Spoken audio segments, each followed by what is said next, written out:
Halo, selamat siang. Sorry ini pertama ini ya bikin video ya. Jadi aku mau share sedikit soal ini. Kijang Innova 2016 tipe Ki. Pengalaman setelah hampir 2 tahun pakai ini. Enggak sampai 2 tahun. Baru aku beli itu tahun 2021 bulan Juli ya. Itu dapat dari orang ini plat Kendal ya, itu dengan harga 290. Itu harga yang tergolong murah banget waktu itu, karena sekarang harganya sudah gila-gilaan, udah nggak masuk akal lagi harganya.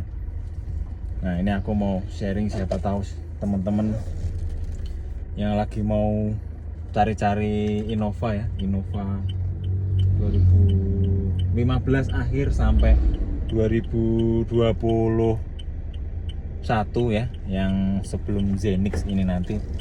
Itu kalau menurut pengalaman dari teman-teman juga itu rasanya sama dari tahun 2015 sampai 2021 itu yang udah facelift itu.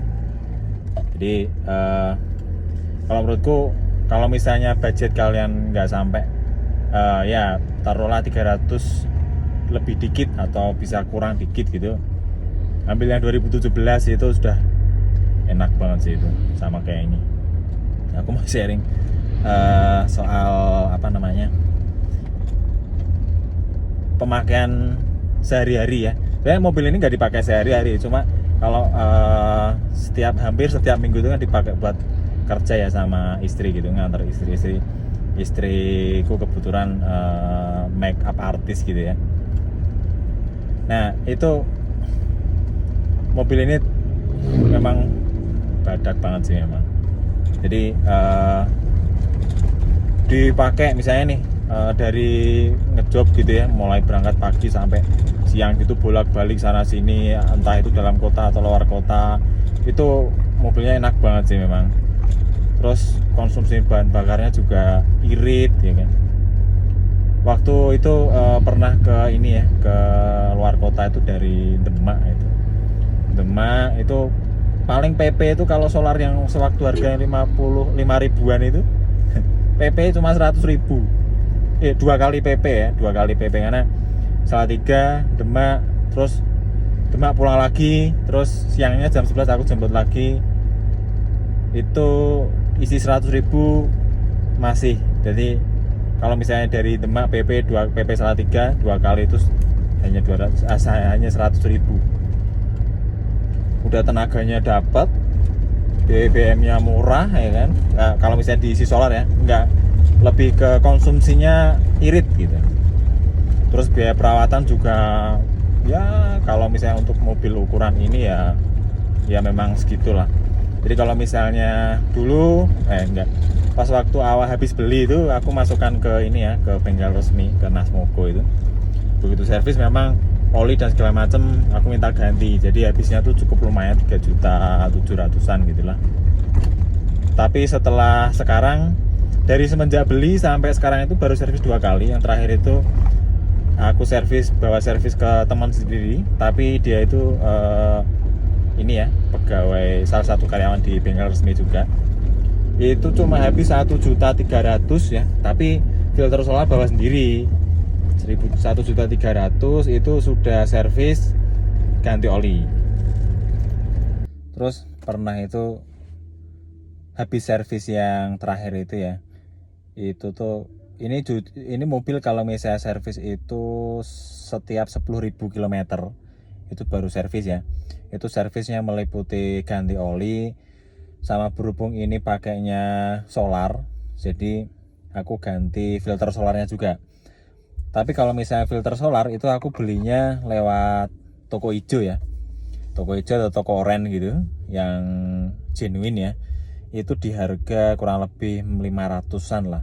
Kalau misalnya beli di luar itu yang lebih murah ada, yang 100 ribu juga ada. Cuma kalau untuk Innova ya janganlah kalau misalnya beli yang seharga gitu kan. Nah aku beli itu terus ya itu aku bawa ke temenku itu. Jadi temanku itu kalau misalnya servis gitu ya di bengkel resmi itu ganti oli itu sampai sekitar ganti oli aja itu sekitar 800.000 apa 900.000 gitu ya. Tapi kalau misalnya lewat temanku ini kan orang ini ya bengkel resmi. Jadi kalau misalnya dia beli itu dapat diskon. Terus baru ya tak pakai lah ya. Jadi aku minta temanku servis, nanti olinya pakai oli yang resmi gitu. Oli TMO kayaknya. Nah itu olinya tuh paling cuma di harga 330.000-an.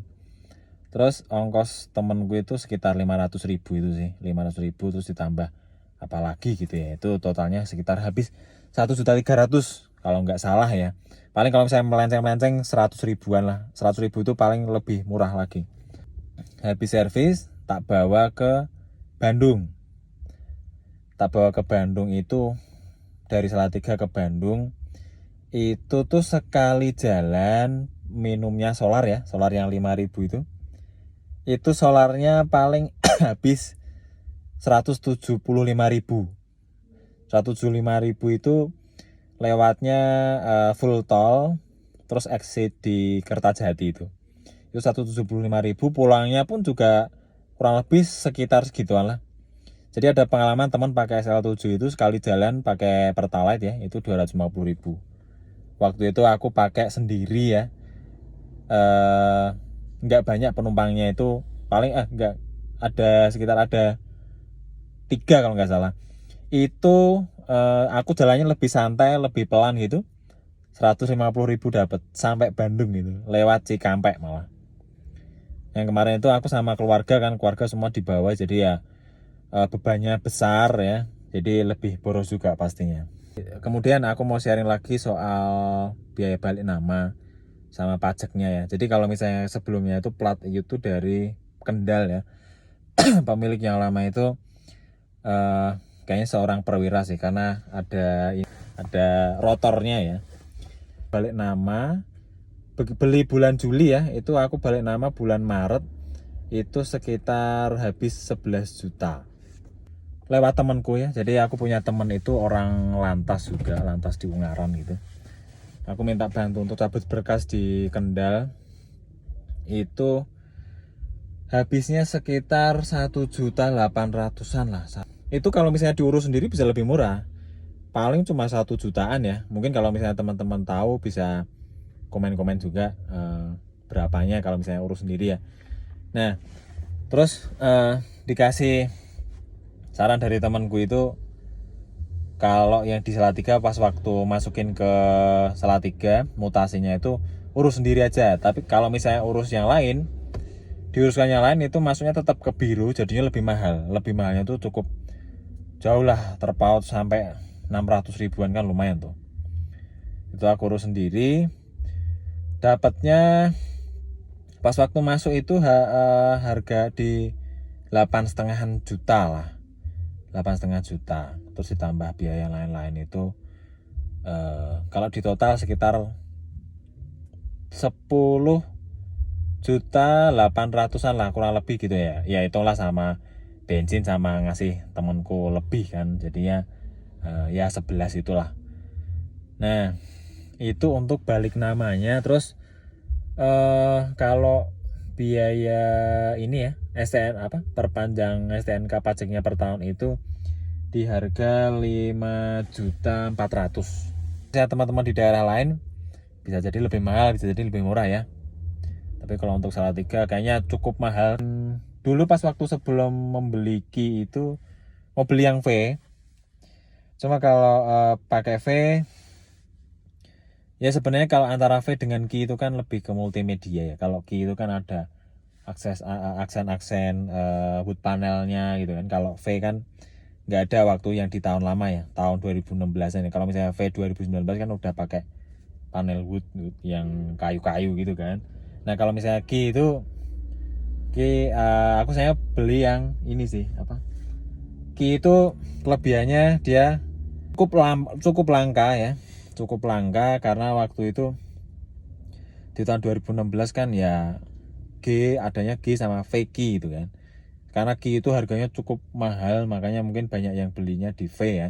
Ini aja kalau misalnya kalau aku mau, ini ada yang udah mau beli, itu kalau misalnya mau dibeli itu untung sih kalau misalnya dibilang itu ya. Tapi aku nggak mau, ini masih senang, kayaknya bakal lama sih pakai mobil ini. Sebenarnya aku di rumah ada satu lagi, ada Yaris Pak Pau itu yang masih 2006. Next time aku share soal itu sih, mobilku yang satunya yang 2006 yang Yaris. Oke, itu aja dulu sharing-sharing mengenai ini ya, Innova Q 2016 warna putih. Mungkin siapa tahu teman-teman ada yang butuh rekomendasi mau cari-cari unit baru. Oke, terima kasih, see you on the next time.